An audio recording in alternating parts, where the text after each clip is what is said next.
Parashat Vaïgash. Jacob avait envoyé Juda en avant vers Joseph pour qu'il lui préparât l'entrée de Goshen.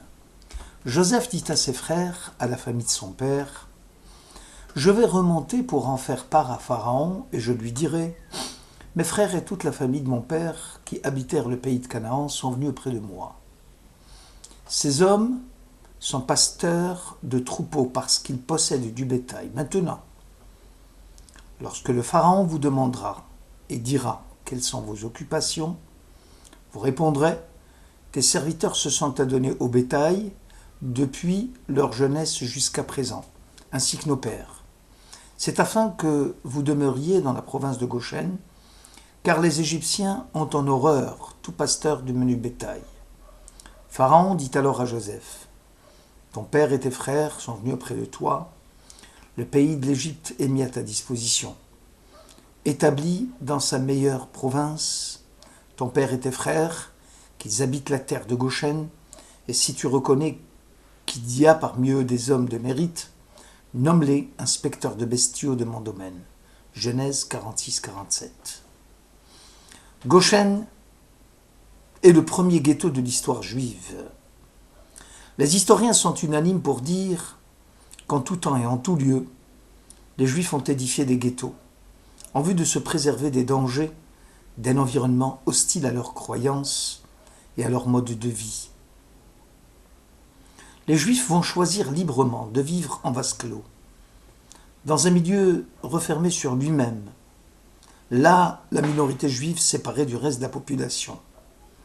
Si les gentils ont édifié les murs et les portes du ghetto, en vue d'isoler les Juifs des quartiers qui leur seront réservés, souvent, malgré les allégations avancées par les non-juifs prétendant que le ghetto est un lieu sûr en cas d'attaque extérieure, le ghetto a en fait pour but de créer une discrimination entre juifs et non-juifs, obligeant ces derniers à ne pas créer des liens étroits avec les premiers.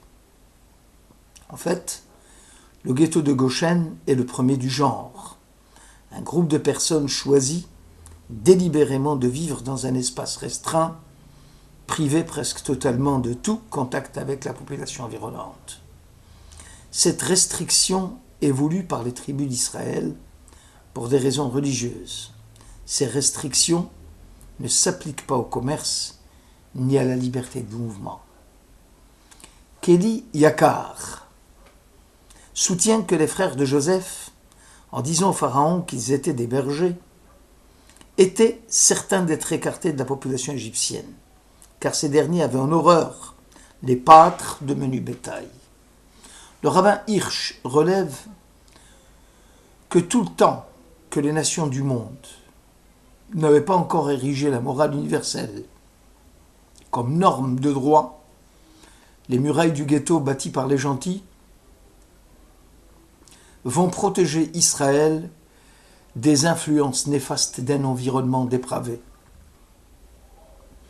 Aussi Joseph va prendre les devants pour proposer aux Égyptiens ce qui pouvait causer chez eux une répulsion.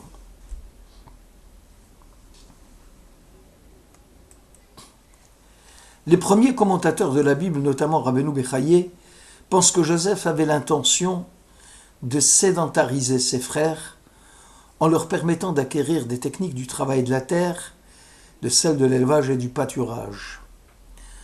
Le commentateur voit même dans ces activités non seulement une action rentable, en vue de la satisfaction des besoins nécessaires à la reproduction de la vie, mais surtout une pratique humaine à haute valeur morale. Ainsi, d'une part, la production du lait, la toison des moutons, montre bien que la nature est maîtrisée par le travail, dans lequel l'homme se reconnaît et s'affirme. Et d'autre part, cette activité est toute désignée pour favoriser la pensée méditative, parce que le berger, loin de toute civilisation, est beaucoup plus proche de la nature. La méditation nécessite un certain isolement, hitbod doute, condition première en vue d'acquérir la prophétie. La nature de la révélation, étant donné qu'elle fait partie du domaine de l'ineffable, est quelque chose qui a besoin du silence, et d'espaces solitaires comme le désert. Dieu est apparu à Moïse dans une flamme de feu au milieu d'un buisson dans le désert. Ce sera aussi le cas des autres bergers d'Israël, Élie le prophète, Élisée, Samuel, Saül, David. Sifte Cohen relève que d'une part, la vie citadine est forcément liée à un mode de vie dépensier, alors que la vie rurale serait plus économe. D'autre part, la ruralité implique aussi une vie simple et naïve. Joseph, probablement, cherche aussi à éduquer ses frères. Ce qui leur a fait défaut, c'est probablement la tendresse, la miséricorde, Rachmanout. Or, le pasteur est un homme généralement appelé à soigner le troupeau et à s'occuper avec sollicitude du bétail. Ces qualités sont incompatibles avec celles des guerres, habituellement appelées à tuer. Aussi Pharaon ne pourra pas, pour ainsi dire, les enrôler dans son armée. Décidément, Joseph va réussir ici un joli coup. Celui d'écarter ses frères des missions périlleuses du Pharaon et de les en éloigner des influences désastreuses de la civilisation permissive d'Égypte. Selon Bereshit Rabbah, Jacob envoya Juda en avant vers Joseph pour qu'il lui préparât l'entrée de Goshen. Le verbe léhorot utilisé ici signifie enseigner, transmettre. Juda devait préparer le terrain en vue de l'installation d'une maison d'études destinée à la formation de la Torah des rejetants de Jacob. Ce midrash aura pour fonction d'apprendre aux générations à venir, l'imoud la Doroth, l'urgence d'édifier des maisons d'études en vue de la propagation de la Torah, quel que soit le lieu de l'exil dans lequel on sera appelé à vivre. Khatam Sofer affirme que l'intention du patriarche était de sauver le royaume de Juda, puisque Joseph, concrètement, est désigné momentanément vice-roi d'Égypte.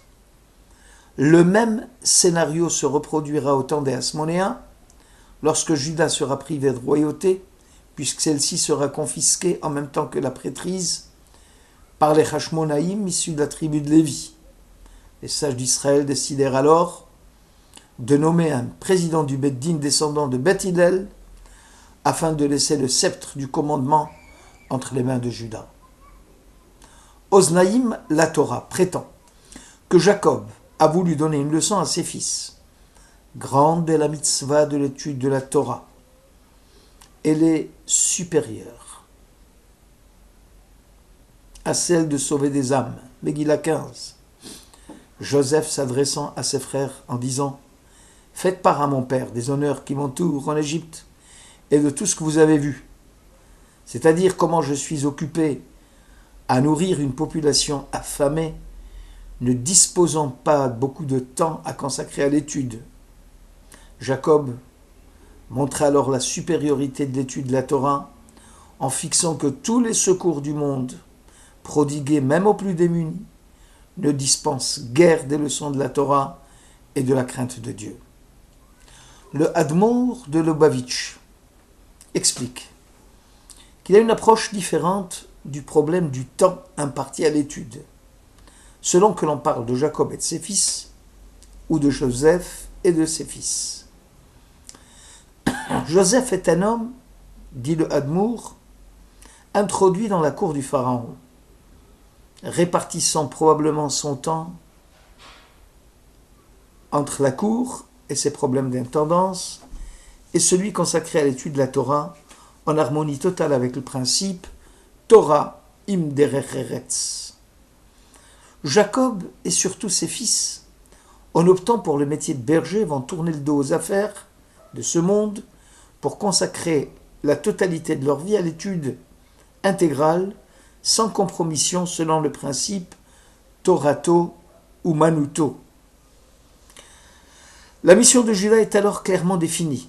Il doit s'atteler à préparer le terrain à l'édification de la future maison d'études à Goshen, lieu privilégié destiné à la propagation du message du Maître du monde. Ici, nous abordons un problème général concernant la vie du juif. L'ordre de la vie d'un juif n'est pas seulement un système de rites, mais surtout un ordre d'existence de tout l'homme. La Torah intègre toute l'existence de l'homme juif. Elle donne forme à son caractère, à ses intérêts, à ses aptitudes. Il s'agit moins de l'accomplissement de tel ou tel acte particulier que d'une manière globale d'être sur la voie de Dieu. L'homme se doit d'intégrer une vaste et riche culture. Il lui faut embrasser la culture du limoud, de l'étude de la Torah. Ce genre d'étude dépasse le cadre d'un apprentissage de pratiques religieuses, car l'étude constitue une fin en soi. La culture incarne bien davantage qu'un système de valeurs ou de règles de comportement. Elle s'accompagne en général d'une vision du monde et d'un mode particulier de relation entre les gens qui la partagent. La Torah, c'est à la fois le détail et le tout. Ce serait la trahir que de la réduire à un culte ou à un système cérémonial. De même que toute perception implique le temps et l'espace, de même tout acte de piété implique la totalité de la vie. Une cohérence objective relie entre eux tous ces épisodes. Quand un homme prie, ou quand il étudie, toute son existence s'intègre dans sa prière et dans son étude. La Torah englobe aussi bien l'observance entérinée de la loi que la dévotion intérieure.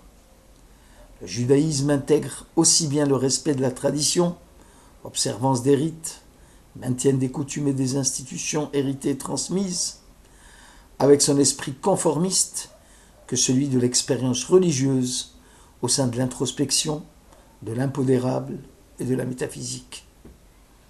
En effet, l'homme ne peut aborder le respect de la tradition sans la raison, la loyauté aux coutumes ancestrales, sans la foi, ni la conscience communautaire, sans la conviction personnelle. Aujourd'hui encore, le danger qui guette l'étude de la Torah est l'inadéquation dans l'observance de la loi qui risque de faire oublier la présence vivante de Dieu. Car la loi n'a pas été instaurée en vue d'elle-même, mais en vue de Dieu. Le traité Yébamot 6 enseigne: vous observerez mes Shabbats et vous révérerez mon sanctuaire. Lévitique 19.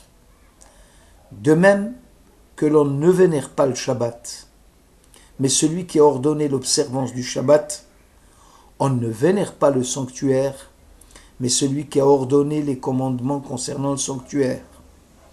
La tradition ne doit pas être observée en vue d'elle-même, mais en vue de Dieu. Incontestablement, le judaïsme représente des vérités et non seulement des lois.